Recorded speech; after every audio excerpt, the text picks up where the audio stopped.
اچھا اسی طرح یہ اگلا نقطہ ذکر کر رہے ہیں سیدی صاحب، کہہ رہے ہیں ہر وہ حدیث جس میں حسین چہرے ان کو دیکھنا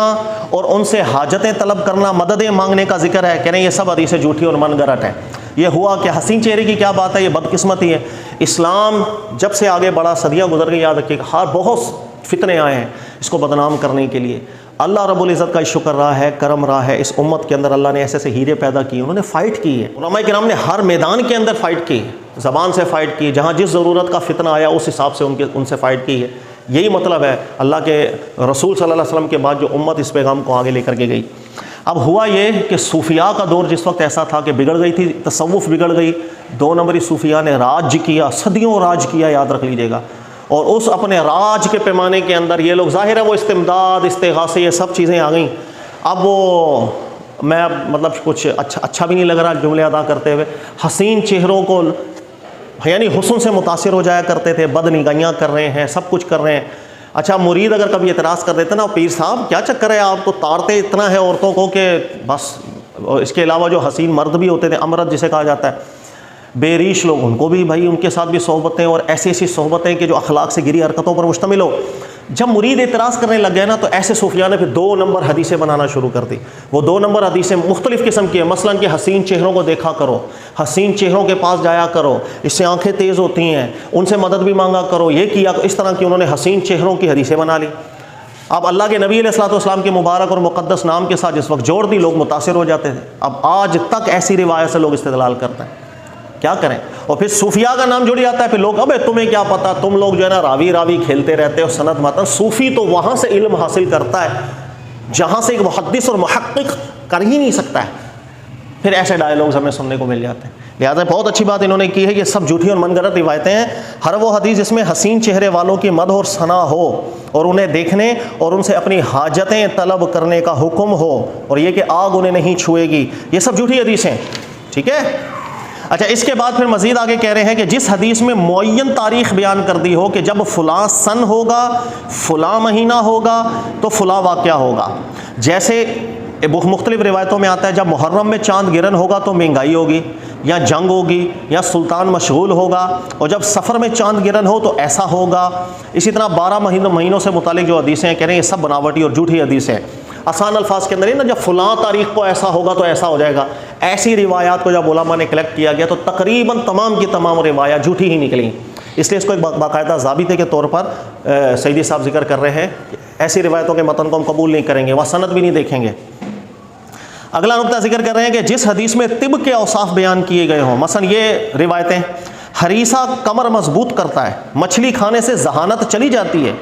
ایک شخص نے آپ سے قلت اولاد کی شکایت کی تو نبی علیہ الصلوۃ والسلام نے اس کو پیاز اور انڈا کھانے کا حکم دیا۔ یہ جو طب کے فضائل سے متعلق روایات ہیں 90% ان میں رکھ لیجئے گا جھوٹ پر مشتمل ہے، سوائے چند روایات کے جس کو محققین واضح کر کے جا چکے ہیں، سند اور متن کے حساب سے وہ ٹھیک ہیں، ورنہ طب سے متعلق یاد رکھیے گا 90% روایات جھوٹی گڑی ہوئی ہیں۔ اپنے کاروبار کو چمکانے کے لیے کئی لوگوں نے جھوٹ بول دیا۔ ایک بندہ ہے وہ لسی کا کام کرتا ہے، اس نے فضیلت سنانی شروع کر دی کہ بھائی لسی کی اللہ کے نبی علیہ السلام نے ایسی فضیلت بیان کی جو لسی پیے گا ہر بیماری سے شفا مل جائے گی۔ تو اس طرح کی جو روایتیں آئی ہیں اس میں 90% جھوٹ کی ملاوٹ ہوتی ہے، یہ بھی سیدی صاحب ذکر کر رہے ہیں اور بہت پیاری بات ذکر کی انہوں نے۔ اچھا اگلا نقطہ ذکر کر رہے ہیں کہ وہ احادیث جس میں ایسی چیزیں بیان کی گئی ہوں جن کے بطلان پر شواہد صحیحہ قائم ہوں۔ آسان الفاظ کے اندر کہ ہم جو ہمارے پاس اللہ تعالیٰ نے علم دیا ہے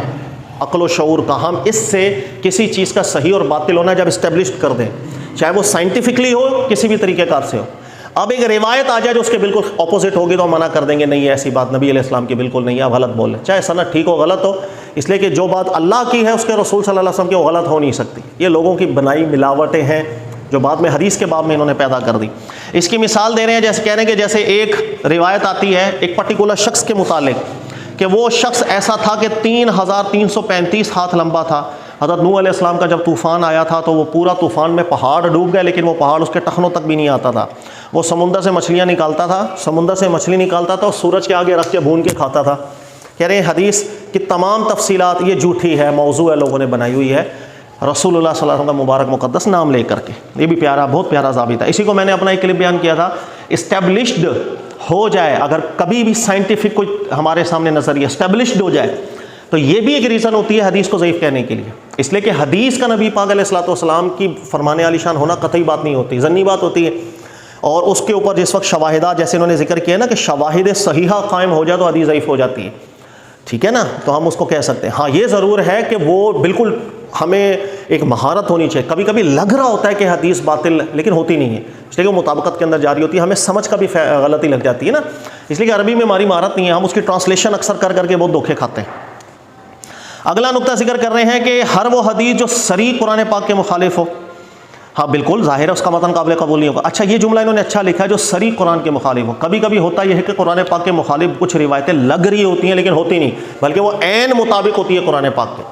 یہ جس کو اللہ تعالیٰ نے قرآن کا جتنا زیادہ فہم دیا ہے وہ بآسانی اس چیز کو سمجھ سکتا ہے۔ اس لیے میں اکثر کہتا ہوں کہ عوام کو یہ جرأت نہیں کرنی یار حدیث باطل ہے، یہ موضوع ہے۔ اہل علم جو اختصاص ہے ان سے رہنمائی ضرور لے لینی چاہیے تاکہ انسان کسی بھی ٹھیک بات کو غلط نہ کہہ بیٹھے، غلط بات کو ٹھیک نہ کہہ بیٹھے،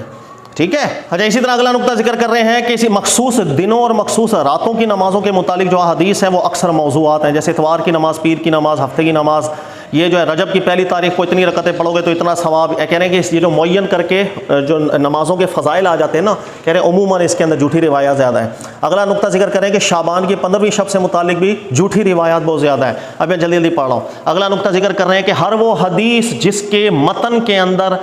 رقیق پن پایا جائے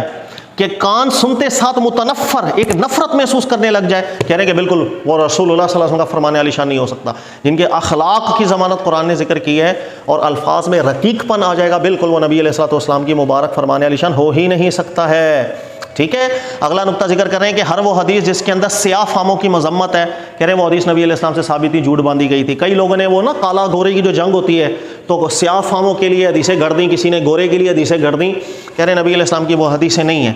کہہ رہے ہیں اسی طریقے سے ترک ہو یا غلاموں ہو، ان کی مذمت کے اوپر بھی حدیثیں بہت سی جھوٹی بنائی گئی ہیں، ان میں سے بھی اکثر حدیثیں جھوٹی ہیں۔ آگے کہہ رہے ہیں کہ جس حدیث کے موضوع ہونے پر اسی حدیث میں قرائن موجود ہو، کبھی کبھی ایک جو حدیث ہے اسی کے اندر اشارے ایسے مل جاتے ہیں کہ وہ قرائن ہی بتا دیتا ہے کہ حدیث جھوٹی ہے، کہہ رہے ہیں اس بنیاد پر بھی علماء حدیث کو موضوع مانتے ہیں۔ کہہ رہے ہیں مثلا اس کی مثال دے رہے ہیں، جیسے اہل خیبر سے جزیہ معاف کر دیا گیا تھا، کہہ رہے ہیں یہ حدیث موضوع ہے، اور اس حدیث میں حضرت سعد بن معاذ کی شہادت کا ذکر ہے اور وہ تو پہلے ہی فوت ہو چکے تھے۔ اس حدیث میں حضرت معاویہ بن ابی سفیان ان کا ذکر ملتا ہے، کہہ رہے ہیں حضرت معاویہ تو فتح مکہ کے زمانے میں اسلام لائے تھے، تو کہہ رہے ہیں کہ جو متن حدیث ہے خود گواہی کر رہا ہے کہ جھوٹ ہے بھائی، آگے پیچھے کی باتیں سب ملا ملوک ہے کہ بندہ بیان کر رہا ہے۔ اس کی مزید بھی انہوں نے حوالے جات دیے۔